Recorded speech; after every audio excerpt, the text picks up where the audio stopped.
আমরা আলোচনা শুনছি মেরাজ সম্পর্কে। মেরাজের আলোচনা সহজে বোঝার জন্য মেরাজের আলোচনাকে 8টি প্রকার করেছে। এই 8 প্রকারের মধ্যে 5 প্রকারের আলোচনা আমরা গত জুমাগুলোতে শুনেছি। 6 নম্বর প্রকারের আলোচনা শুনছি।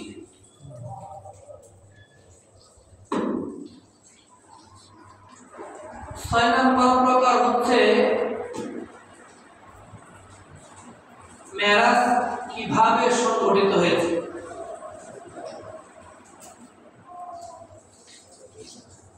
মেরাজটা কিভাবে হয়েছে?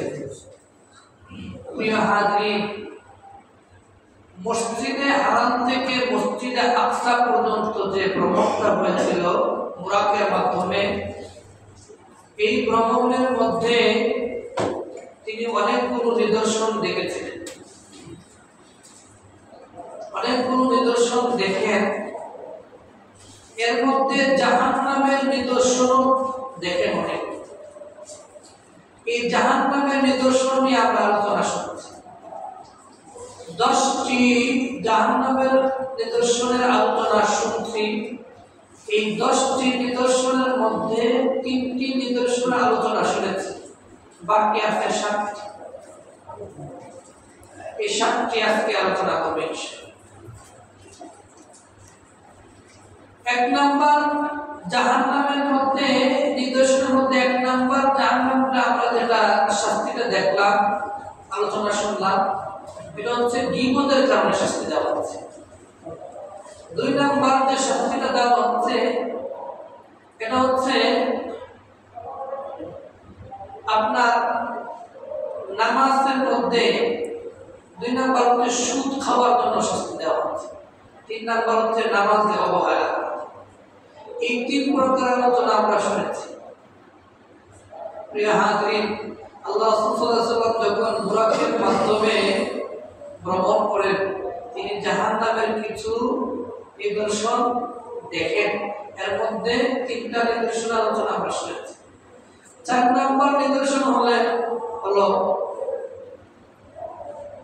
যে আল্লাহ রাসূল সাল্লাল্লাহু আলাইহি ওয়াসাল্লাম যখন বুরাকের মাধ্যমে ভ্রমণ করেন, তিনি দেখেন যে একদল লোক তাদের সামনে কাঁচা বস্তু রাখা আছে। ওই কাঁচা বস্তু তারা খাচ্ছে আর দুর্গন্ধে তাদের কাছে টিকা যায়। তখন আল্লাহ রাসূল সাল্লাল্লাহু আলাইহি ওয়াসাল্লাম জিবরাইল আমিনকে বলেন, ও ভাই জিবরাইল, এদের এত কষ্ট কেন? কারণ এরা কাঁচা বস্তু খাচ্ছে, কারণ জিবরাইল আমিন বলেন, হে আল্লাহর রাসূল, এরা হচ্ছে ওই সমস্ত মানুষ যারা নিজের ঘরে স্বামী স্ত্রী থাকা সত্ত্বেও পরকীয়া করে।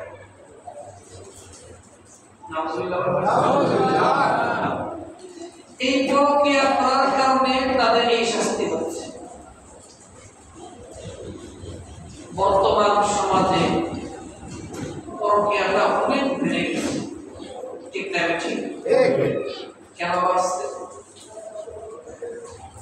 এটা হচ্ছে আমাদের ইন্টারনেট, মোবাইল, ফেসবুক, ইউটিউব যা আছে, এই কারণে বেড়ে গেছে। এই পরকীয়ার কারণে স্বামী স্ত্রী বিচ্ছেদ হচ্ছে অনেক।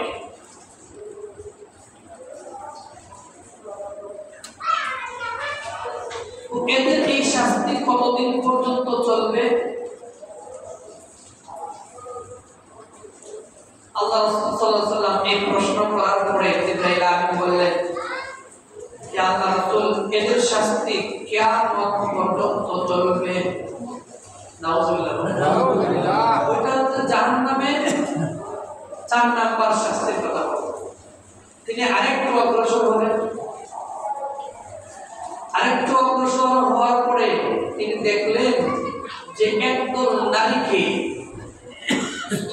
মধ্যে বেঁধে রেখে ঝুলিয়ে রাখা হয়েছে এবং চুলের মধ্যে ঝুলিয়ে রাখা হয়েছে, বেঁধে ঝুলিয়ে রাখা হয়েছে এবং নিচ দিয়ে আগুন দাও দাও করে জ্বলছে আর বিষাক্ত সাপ তাদের লজ্জাস্থানে কামড়াচ্ছে। যদি বলেন না আল্লাহ রাসূল সাল্লাল্লাহু আলাইহি ওয়াসাল্লাম জিবরাইল আমিনকে ডাক দিলেন, ও ভাই জিবরাইল, ওই নারীদের এত কষ্ট কেন হচ্ছে?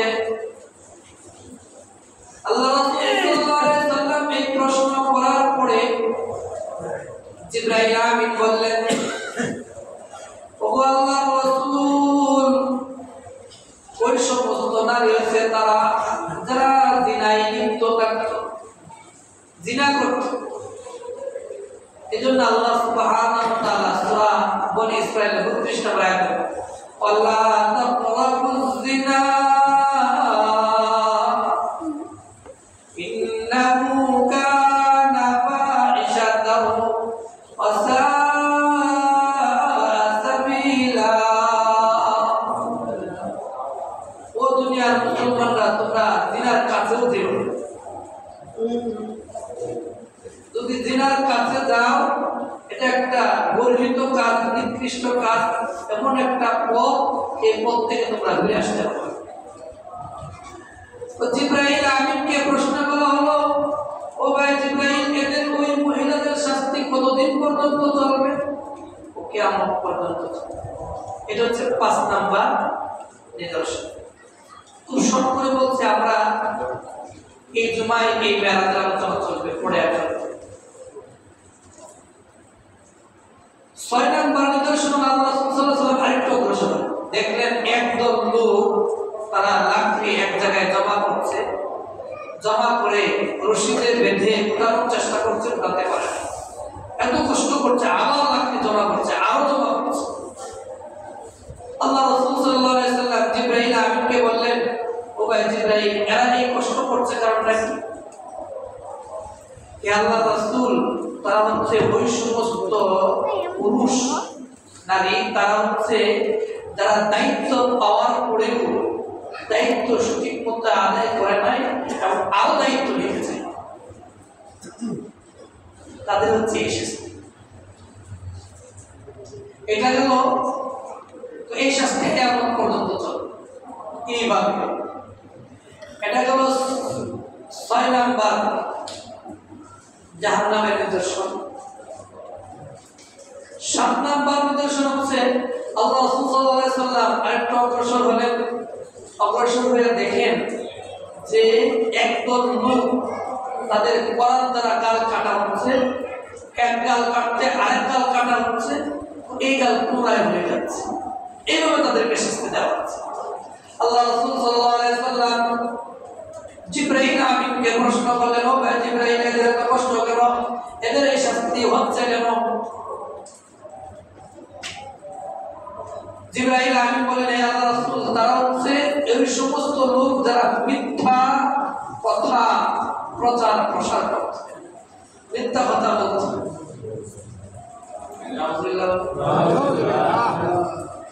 এই জন্য যারা মিথ্যা কথা প্রচার প্রসার করে, এর মধ্যে মিডিয়াও তারা মিথ্যা কথা প্রচার প্রসার করে, এটার মধ্যে অন্তর্ভুক্ত। তো এইভাবে শাস্তি কিয়ামত পর্যন্ত চলবে। এরপর তিনি আরেকটু অগ্রসর হলেন, আরেকটু অগ্রসর হয়ে দেখেন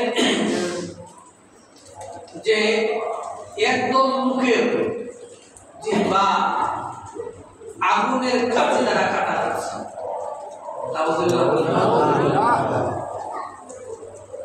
আগুনের কাছে দ্বারা কাটা হচ্ছে, কাটতে আছে চলছে।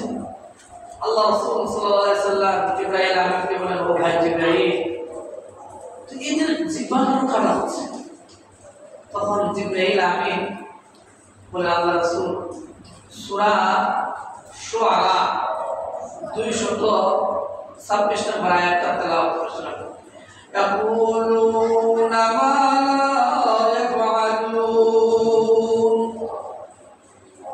তারা হলো এই সমস্ত লোক যারা কথা বলতো, বয়ান করতো, সুন্দর সুন্দর কিন্তু আমল করতো। তো এর মধ্যে যারা বক্তা আছেন, আল্লাহর মতো বক্তা আছেন, এরা বলে ঠিক না ঠিক। কিন্তু কথা বলার সময় সুন্দর কথা বলতো, ওয়াজ করতো, নসিহত পেশ করতো, নিজে আমল করতো। এই জন্য তাদের জীবনটা আমলের কাছে রাখা। এরপরে আল্লাহ রাসূল সাল্লাল্লাহু আলাইহি ওয়াসাল্লাম একটা অগ্রসর হলেন, তাদেরকে এমন দুর্গন্ধ আসছে, যে দুর্গন্ধের কারণে ঠিক আছে। এই গন্ধটা কেন আসছে? তখন জিবরাইল আমিন বললেন, হে আল্লাহর রাসূল, এই গন্ধটা হচ্ছে জাহান্নামের গন্ধ।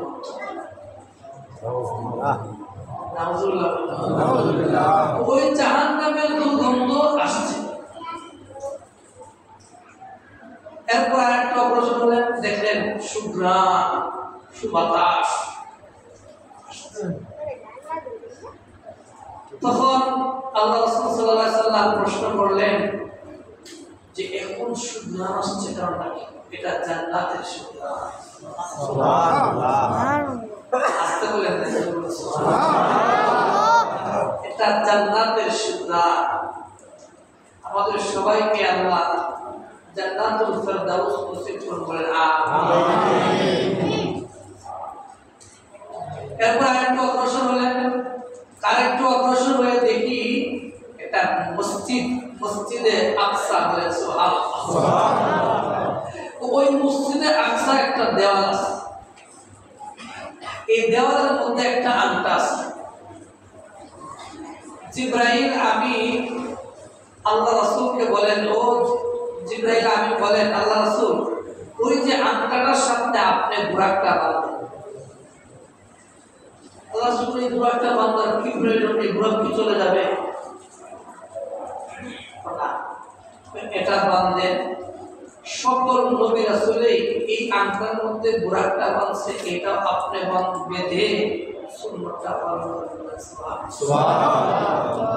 বুরাকটা বাঁধলাম, বাঁধার পরে আমি মসজিদে প্রবেশ করলাম। মসজিদে প্রবেশ করে দেখি অনেক মানুষ মসজিদে অপেক্ষমান, বসা, দাঁড়িয়ে আছে, বসা আছে। তো শুধু দেখলাম ইমামতির যে জায়গাটা ইমামতি করবে, ওই জায়গাটা শুধু ফাঁকা খালি, আর সব ওই জায়গা থেকে মুহাদ্দিসিনে কেরাম কিছু মাসলা বের করে। মাসলা হচ্ছে এই যে ইমাম সাহেবের জন্য আল্লাহ একটু সুপার পাওয়ার দিচ্ছে। কিরকম? যে তার জন্য নামাজে ৩-৪ মিনিট অপেক্ষা করা যায়।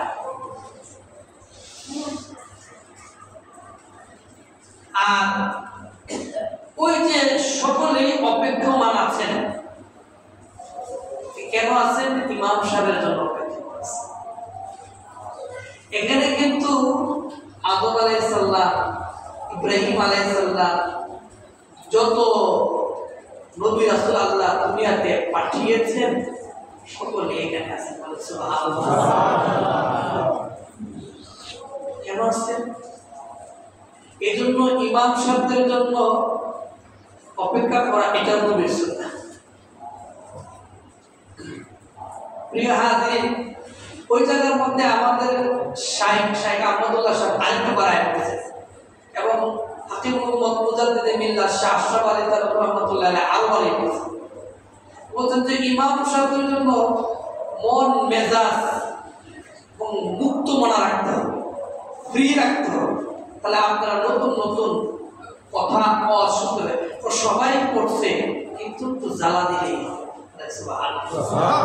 কেউ যে পড়ে না এরকম না, সকল আলেমরাই পড়ছে, কিন্তু এর মধ্যে তার একটু জ্বালা দিলে স্বর্ণ সবার কাছে আছে, কিন্তু একটু জ্বালা দেওয়ার প্রয়োজন। এই জ্বালা দেওয়ার জন্য আপনাদের আম মানুষের মুক্ত মনা রাখতে হবে ইমাম সাহেব। এটা আমার বলে সকল। তাহলে যখন সে আরো মুক্ত মনা থাকবে, ফ্রি থাকবে, মুতালা করবে, আরো সুন্দর সুন্দর নসিহত প্রচার করা হবে। এটা হবে উম্মতের উপকারের জন্য। এটা শেখ আহমদুল্লাহ সাহেব বলেন যে এটা আমাদের জন্য না, ইমাম সাহেবদের বোঝার জন্য, এটা উম্মতের ফিকিরের জন্য এটা। তখন জিবরাইল আমিন আল্লাহ রাসূলকে বললেন, আল্লাহ আপনি নামাজ পড়ান। অনেকগুলো মানুষ, এই জন্য হাতের ধরে তিনি সামনে আগিয়ে দিলেন। এই জন্য আল্লাহ রাসূল সাল্লাল্লাহু আলাইহি সাল্লামকে বলা হয় ইমামুল মুরসালিন। ইমামুল মুরসালিন, সকল নবী রাসূলদের ইমাম বলেন আমাদের নবী, বলেন সুবহানাল্লাহ। আর এই নবীর উম্মত হওয়ার জন্য নবী রাসূলরা আল্লাহর কাছে দরখাস্ত করছে, আর আমরা বিনা দরখাস্তে এই উম্মত হয়ে গেলাম। এজন্য আমরা কদর করি না, আমরা হেলায় খেলায় দিন কাটাচ্ছি, ঠিক না? ঠিক। আল্লাহ রাসূল সাল্লাল্লাহু আলাইহি ওয়াসাল্লাম বলেন, আমি নামাজ পড়ালাম। নামাজ পড়ানোর পরে দেখি মসজিদে আকসার একটা কোণার মধ্যে সবাই জমায়েত আছে। একজন জ্ঞানী মানুষ আসলে আমরা কি করি? সবাই জমায়েত হয়ে তার কথাগুলো শুনি, সম্বোধনা দিই। সেইভাবে একটা সম্বোধনা অনুষ্ঠান শুরু হয়ে গেছে। এই সম্বোধনা সূচনা বক্তব্য দিলেন আদম আলাইহিস সালাম, এরপরে একটু করে ইব্রাহিম, ঈসা আলাইহিস সালাম, মুসা আলাইহিস সালাম, ইদ্রিস আলাইহিস সালাম, এরপরে বক্তব্য দিলেন ইব্রাহিম আলাইহিস সালাম। ইব্রাহিম আলাইহিস সালাম বক্তব্য দেওয়ার পরে তিনি বললেন যে এখন আপনাদের সামনে বক্তব্য রাখবেন যিনি হলেন সাইয়্যিদুল মুরসালিন। যে সকল নবী রাসূলের সর্দার, আমার সন্তান হযরত মুহাম্মদ মুস্তাফা সাল্লাল্লাহু আলাইহি ওয়াসাল্লাম। তো এই মুহাম্মদ মুস্তাফা সাল্লাল্লাহু আলাইহি ওয়াসাল্লাম যখন বক্তব্য রাখলেন, বক্তব্য রাখার পরে ইব্রাহিম আলাইহিস সালাম আবার ভাষণ দিলেন। আপনারা কি বুঝতে পেরেছেন কেন তিনি আমাদের চেয়ে এগিয়ে গেলেন, শ্রেষ্ঠ হলেন? তার গুণে এবং বৈশিষ্ট্যের কারণে তিনি আমাদের থেকে আগে গেছেন। তারপর নামাজ পড়ে আমি বের হলাম। তখন আমার সামনে 3টা পেয়ালা রাখা হলো, 3টা পাত্র রাখা হলো। একটা পাত্রের মধ্যে হচ্ছে দুধ, আরেকটা পাত্রের মধ্যে পানি, আরেকটা পাত্রের মধ্যে শরাব, মদ রাখা। তখন আমি দুধের পাত্রটা গ্রহণ করলাম। জিবরাইল আমিন বললেন, হে আল্লাহ রাসূল, আপনি যে পাত্রটা গ্রহণ করেছেন, আপনি ফিতরাতটাই গ্রহণ করেছেন, আপনি ভালো জিনিসটাই গ্রহণ করেছেন। যদি আপনি ওই পানিটা গ্রহণ করতেন তাহলে আপনার সমস্ত উম্মত পানির মধ্যে ডুবে মারা যেত। আর যদি আপনি মদটা গ্রহণ করতেন তাহলে আপনার সমস্ত উম্মত গুমরাহ হয়ে যেত, পথভ্রষ্ট হয়ে যেত। এই জন্য আপনি মদটি, দুধের পেয়ালাটা গ্রহণ করেছেন, আপনি ফিতরাতটাই গ্রহণ করেছেন। এরপরে আমি দেখলাম যে একটা সিঁড়ি আনা, সিঁড়ি।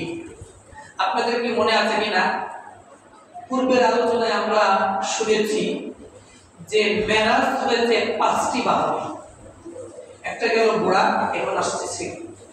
তো ওই সিঁড়ির মধ্যে আমরা উঠলাম, উঠে মুহূর্তের মধ্যে আমরা প্রথম আসমানে চলে গেলাম। বলেন সুবহানাল্লাহ। খুব শর্ট করে বলছে, কিন্তু এই মেরাজের আলোচনা এই জুমার পরে হবে না, আরো ব্যাখ্যা বিশ্লেষণ করব। যাওয়ার পরে প্রথম আসমানে গিয়ে আমি দরজা খোলার অনুমতি চাইলাম। কে চাইলেন? জিবরাইল আমিন। ওই জায়গার মধ্যে একটা মাসলা আমি বলে দেই। যত ফেরেশতা আছে, সবচেয়ে ফেরেশতার মধ্যে সবচেয়ে দামি ফেরেশতা হচ্ছে জিবরাইল আমিন, এবং তার সাথে আছে সর্বশ্রেষ্ঠ মানব হযরত মুহাম্মদ মুস্তাফা সাল্লাল্লাহু আলাইহি ওয়াসাল্লাম। ইচ্ছা করলে তো তিনি অনুমতি না চাইলে করে দেবেন।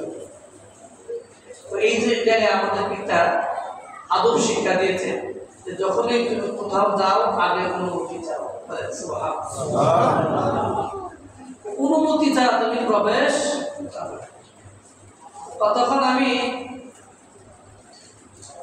দরজা খোলার অনুমতি চাইলাম, ভিতর থেকে আওয়াজ আসলো, মান মান আনতা, তুমি কে? তখন জিব্রাইল আমি বললেন, আনা জিব্রাইল, আমি জিব্রাইল। আমি মান মাআকা, তোমার সাথে কে? আমার সাথে হচ্ছে রাহমাতুল লিল আলামিন। সুবহানাল্লাহ। এতগুলো মানুষ সুবহানাল্লাহ বলে তো শয়তান ভুলে যায়। আমার সাথে হচ্ছে রাহমাতুল লিল আলামিন। তাকে কি আনার জন্য বলা হয়েছে? দরজা খোলা হলো, আমরা ভিতরে প্রবেশ করলাম। প্রবেশ করে দেখলাম একজন বৃদ্ধ লোক বসা। তখন জিব্রাইল আমিন বলেন, আমি আল্লাহ রাসূলকে বললাম, আল্লাহ রাসূল আপনাকে সালাম দেন। সালাম দিলাম, সালামের জবাব দিল। তিনি বললেন, মারহাবা মারহাবা মারহাবা বিল ইবনি সালিহ ওয়ান নবী সালিহ। সুস্বাগতম নেককার সন্তান, নেককার নবী, আমাকে স্বাগত জানান।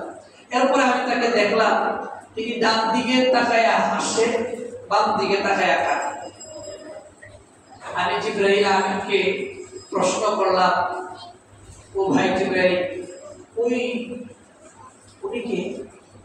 উনি হচ্ছে আপনার পিতা আদম আলাইহিস সালাম। তার এরকম ডান দিকে তাকায় হাসে আর বাম দিকে তাকায় কাঁদে। ডান দিকে যারা, তারা আমল করতে করতে জান্নাতি হয়েছে, আর বাম দিকে যারা ওই গুনাহ করতে করতে তারা জাহান্নামী হয়েছে। ওই জন্য তার ডান দিকে সন্তানদেরকে দেখে হাসে আর বাম দিকে সন্তানদের দিকে কাঁদে। এরপর আদম আলাইহিস সালাম আল্লাহ রাসূলকে বলেন, ও নেককার সন্তান, এদিকে আসো, তুমি তোমার উম্মতকে বলবা তারা যেন আমল করে জান্নাতি হয়। এরপরে আমরা মুহূর্তে চলে গেলাম দ্বিতীয় আসমানে। দ্বিতীয় আসমানে গিয়া আমরা দরজা খোলার অনুমতি চাইলাম। এই কথা বারবার বলার প্রয়োজন নেই, কারণ সব যেহেতু সময়। দরজা খোলা হলো, ভিতরে প্রবেশ করলাম, দেখলাম দুইজন নবীকে। আমি বললাম, জিব্রাইল আমি বললেন, হে আল্লাহর রাসূল, আপনার ওই দুইজন ভাইকে সালাম দেন। আমি সালাম দিলাম, তারা আমাকে স্বাগত জানালো, মারহাবা বিল আখিস সালিহ ওয়ান নবিয়্যিস সালিহ। ও স্বাগতম, সুস্বাগতম নেককার ভাই ও নেককার নবী। দুইজনকে, একজন হচ্ছে ঈসা আলাইহিস সালাম আর একজন হচ্ছে তার খালাতো ভাই ইহইয়া আলাইহিস সালাম। সুবহানাল্লাহ, সুবহানাল্লাহ। এরপর আমরা তৃতীয় আসমানে চলে গেলাম। তৃতীয় আসমানে যাওয়ার পরে আমরা এইভাবে দরজা খোলা হলো, আমরা ভিতরে প্রবেশ করলাম। প্রবেশ করার পরে দেখলাম একটু সুন্দর মানুষ। তো দুনিয়ার অর্ধেক সৌন্দর্য তাকে দেওয়া হয়েছে, আল্লাহ রাসূলের মতন সৌন্দর্য দেওয়া হয়। তো তিনিও তাকে সালাম দিলাম, তিনি সালামের জবাব দিলেন, তিনিও আমাকে স্বাগত জানালো, মারহাবা বিল আখিস সালিহ ওয়ান নবিয়্যিস সালিহ। এরপর চলে গেলাম চতুর্থ আসমানে। চতুর্থ আসমানে যাওয়ার পরে দেখা পাইলাম ইদ্রিস আলাইহিস সালাম। এইভাবে কথাবার্তা হলো। ইদ্রিস আলাইহিস সালাম বললেন যে, আমি আপনার জন্য অনেক অপেক্ষমান আছি, কবে আপনি আসবেন? কেন? আমি আল্লাহর কাছে দোয়া করছিলাম যে আমি জান্নাতটা দেখতে চাই। জান্নাতের পর্যন্ত গেছি, কোন দরজায় প্রবেশ করতে দেয় নাই, রিদওয়ান নামক দারওয়ান। এখানে আগে দুজাহানের বাদশা রাহমাতুল লিল আলামিন আসবেন, এরপর আপনি প্রবেশ করবেন।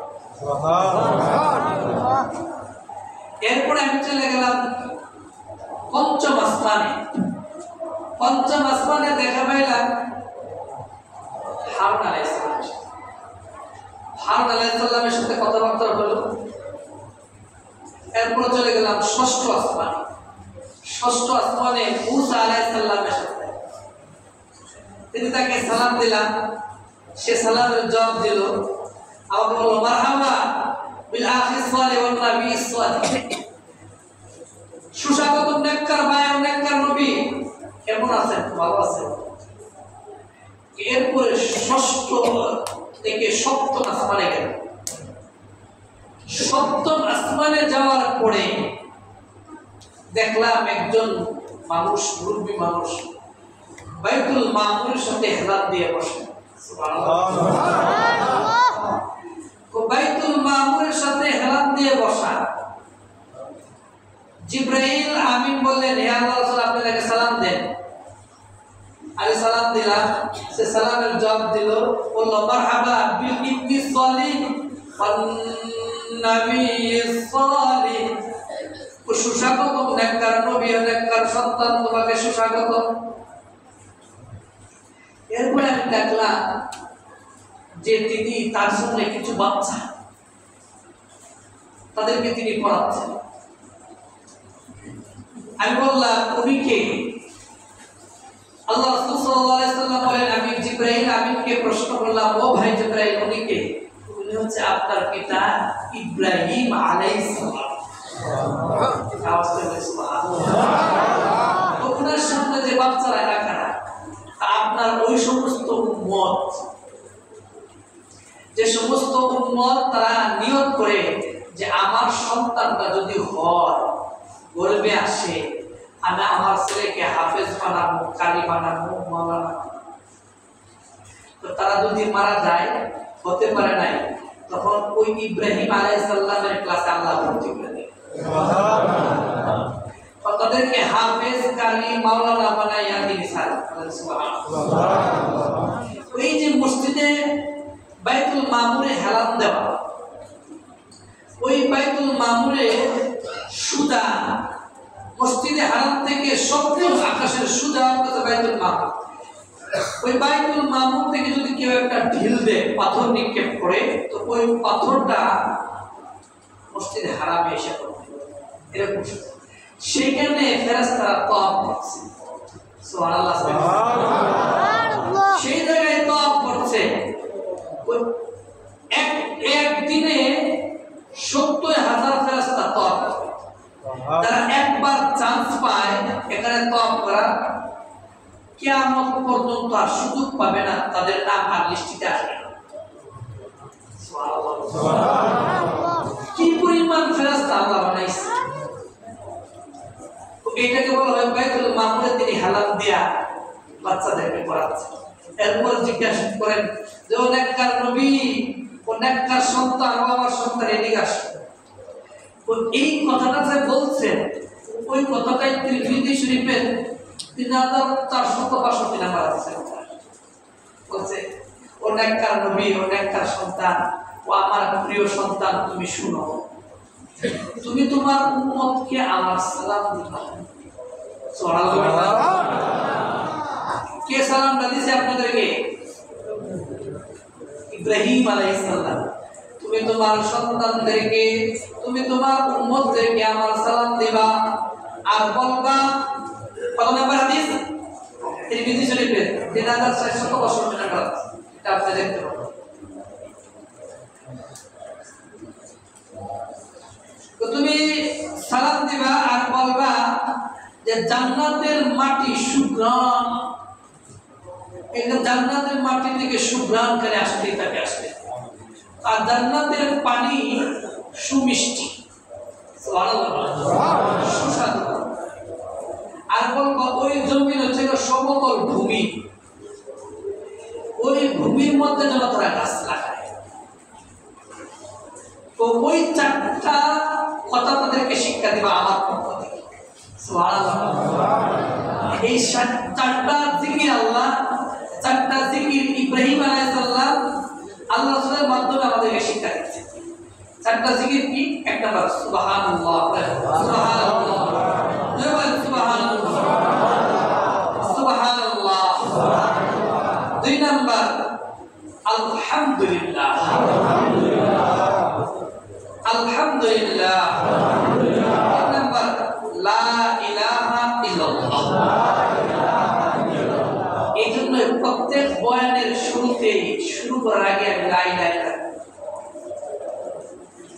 এরপর হচ্ছে সুবহানাল্লাহ, আলহামদুলিল্লাহ, লা ইলাহা ইল্লাল্লাহ, আল্লাহু আকবার। আল্লাহু আকবার, আল্লাহু আকবার। ওই চারটা আমলকে শিক্ষা দিয়েছেন ইব্রাহিম আলাইহিস সালাম, তার মাধ্যমে দিয়েছেন হযরত মুহাম্মদ মুস্তাফা সাল্লাল্লাহু আলাইহি ওয়াসাল্লাম। তিনি বলেন এরপরে এখান থেকে জিবরাইল আমিনের জানার মাধ্যমে চলে গেলাম আর দেখলাম সিদরাতুল মুনতাহা। সিদরাতুল মুনতাহা কেন মুনতাহা বলা হয়? সমাপ্তি সূচক বড়ই গাছ। এটা একটা বর্ডার, এটা একটা সীমানা। উপরের সীমানা এটা এই সমাপ্তি সূচক, আর নিচ থেকে এটা কেমন? আমরা যে আমল করি ওই আমল করার পরে ফেরেশতারা ওই পর্যন্ত নিয়ে আল্লাহর কাছে সাফাই করে, সম্পর্ক করে। আরেক দল কিছু ফেরেশতা আছে এখান থেকে নিয়ে আল্লাহর কাছে আসে আদিমে যায়, মানে সুবহানাল্লাহ। আমভাবে এর উপরে কি আছে? সকল ফেরেশতা যাওয়ার অনুমতি নাই, কিছু কিছু খাস ফেরেশতা আছে তারা যাওয়ার অনুমতি আছে। তো এই সিদরাতুল মুনতাহার পাশেই হচ্ছে ইনদাহা, সিদরাতুল মুনতাহা ইনদাহা জান্নাতুল মাওয়া।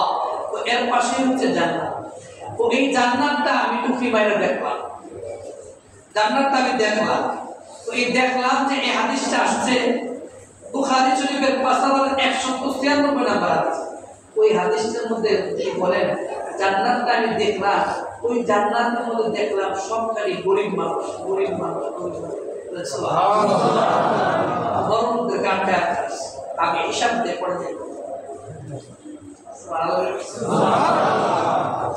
এরপরে আমি দেখলাম, আমার কথা হাদিসের কথা, যদি সন্দেহ হয় তাহলে গুগলে চাপ দিয়ে দেখেন 5696 নাম্বার হাদিস। এরপরে আমি জাহান্নামটাও দেখলাম, এখানে মহিলা বেশি। তো এখান থেকে আমি আরেকটা বর্ণনা রফ, ওই রফে উঠে আমি আস্তে আস্তে উপরে উঠলাম, এরকম নীরব নিস্তব্ধ। তখন টন আওয়াজ শুনতে পেলাম। আমি জিবরাইল আমিনকে প্রশ্ন করলাম, ও ভাই জিবরাইল, কিসের আওয়াজ? এটা শরীফুল আকলাম, এক কলমের আওয়াজ, যে এই কলম দ্বারা ভাগ্য লিপিবদ্ধ করা হয় এবং আল্লাহর হুকুম আহকামের ফয়সালা লেখা হয়। তো এরপরে আমি আল্লাহর কাছাকাছি গেলাম। এই জায়গায় আমরা খুব নীরব থাকবো এই কারণে যে আল্লাহকে দেখছেন কিনা এই ব্যাপারে দুই মত হয়ে গেছে। আম্মা জান আয়েশা রাদিয়াল্লাহু তাআলা আনহা বলেন দেখেন নাই, আর আব্দুল্লাহ ইবনে আব্বাস রাদিয়াল্লাহু তাআলা বলেন দেখেন। এইজন্য আমরা দেখা দেখি বাদ দিয়ে কথা হইছে এটা নিশ্চিত। আল্লাহর সাথে কথা হইছে, সাহাবায়ে কেরামদের মধ্যে ইখতিলাফ, এজন্য ইখতিলাফের কথা বললাম না, কিন্তু কথা হইছে এটা। কিন্তু কথা হওয়ার পরে অনেক জিনিস হাদিয়া দিয়েছে, বলেন সুবহানাল্লাহ। মানে যে আর তখন মনে আছে কিনা অনেক দিন আগের কথা বলছিলাম যে আপনাকে আরাফার ময়দানে ছেড়ে দিয়েছিলাম, আর আরাফার ময়দানে ছেড়ে দেওয়ার পরে আপনি কষ্ট পেয়েছিলেন, বলছিলেন আল্লাহ তুমি কোথায় পাঠাইলা, তারা তো আমাকে কষ্ট দেয়। আমি বলছিলাম যে মিন আয়াতিনা, আমি তোমাকে সান্ত্বনা দেব আমার কাছাকাছি এনে, আমি তোমাকে সান্ত্বনা দিচ্ছি। শুনো, তোমাকে আমি কোথায় ছেড়ে দেই না, আমার নাম যেখানে থাকবে তোমার নাম সেখানে থাকবে, তাই না? লা ইলাহা ইল্লাল্লাহ মুহাম্মাদুর রাসূলুল্লাহ, এই কথাটাই আল্লাহ সুবহানাহু ওয়া তাআলা তিনি বলেন যে ওয়ারফা'না লাকা যিকরাক, আমি আপনার আলোচনাকে উঁচু করে দিলাম, সব জায়গায় দিলাম, আমার নামের সাথে আপনার নামটাকে দিলাম। এইভাবে সান্ত্বনা দিয়ে ছেড়ে দিলেন। কয়েকটা নামাজ দিলেন, মনে আসেনি 50 ওয়াক্ত। এরপরে যখন আসলেন মুসা আলাইহিস সালামের সাথে কথা বললেন, খুব শর্ট করে বললাম, এটা যে 7 নাম্বার পয়েন্ট যে মুসা আলাইহিস সালামের সাথে কি কথা হয়েছে। মুসা আলাইহিস সালাম বললেন এই 50 ওয়াক্ত নামাজ যে পারবে না, 3 ওয়াক্ত নামাজ দিছিল 6 রাকাত, আমার লোক পারে না, তো যাও এভাবে কমাইতে কমাইতে 50 ওয়াক্ত জায়গা 5 ওয়াক্ত আনবো। মুসা আলাইহিস সালামের কথা হয়েছে আমি তো আল্লাহর সাথে দেখা করতে চাইছিলাম কিন্তু দেখতে পারি নাই, তুমি তো দেখে আসছো, এজন্য তোমাকে বারবার দেখানোর জন্য আমি তোমাকে পাঠাইলাম আর সাক্ষাৎ করলাম। এরপর তিনি মক্কায় মুকাররমায় চলে আসলেন। আয়েশা ফজরের নামাজের আগে আগে আসলে আরো কথা হয়েছে। এই কথা যখন বললেন আবু জাহেল মানতে নারাজ, তখন আবু জাহেলের সাথে কি কথা হয়েছিল ওইটা বিশ্বাস করে না। তখন বলছে যে আমি সব ওই লাইলাম রাতের কিছু অংশে জান্নাত জাহান্নাম 7 আসমান পাড়ি দিয়ে সব আল্লাহর আরশ পর্যন্ত থেকে ভ্রমণ করে এসে বসে। আবু জাহেল মাথাটা তো ছিল আগে ভালো, এখন পুরো ডাইভার্স হয়ে গেছে। নাউজুবিল্লাহ বলেন, তুমি যে এই মসজিদে আকসা করছো, মসজিদে আকসা কি আছে তুমি জানো? কয়টা দরজা জানালা আছে? তখন জিবরাইল আমিনকে আল্লাহ রাসূল বলেন দরজা জানালা ঢুকাই দাও, একটা একটা করে ভিন্ন সব আছে। সুবহানাল্লাহ। ওই যে 8টা পয়েন্ট আলোচনা, এখানে আরো অনেক 6-7টা আলোচনা করা দরকার, তাহলে আরো ক্লিয়ার হয়ে সংক্ষিপ্ত আকারে বললাম। এখন আমাদের আজকে থেকে শাবান মাস শুরু হয়ে গেছে। কি মাস শুরু হয়ে গেছে? শাবান মাসে আল্লাহ রাসূল সাল্লাল্লাহু আলাইহি ওয়াসাল্লাম এত পরিমাণ রোজা রাখতেন, অন্য মাসে রাখেন নাই। কারণ তিনি বলেন শাবান শাহরি ওয়া রমাদান শাহরুল্লাহ। শাবান মাসটা হলো আমি আল্লাহর রাসূলের, আর রমজান মাসটা হলো আল্লাহ। এই ব্যাপারে বক্তব্য চলবে, কয়েকটা আমলের কথা বলে দিব। যে কথাগুলো বললাম এই কথাগুলো আমল করার তৌফিক দান করুন। সকলে আমিন। আমাদের সামনে সম্মানিত সভাপতির সাথে কথা বলবো।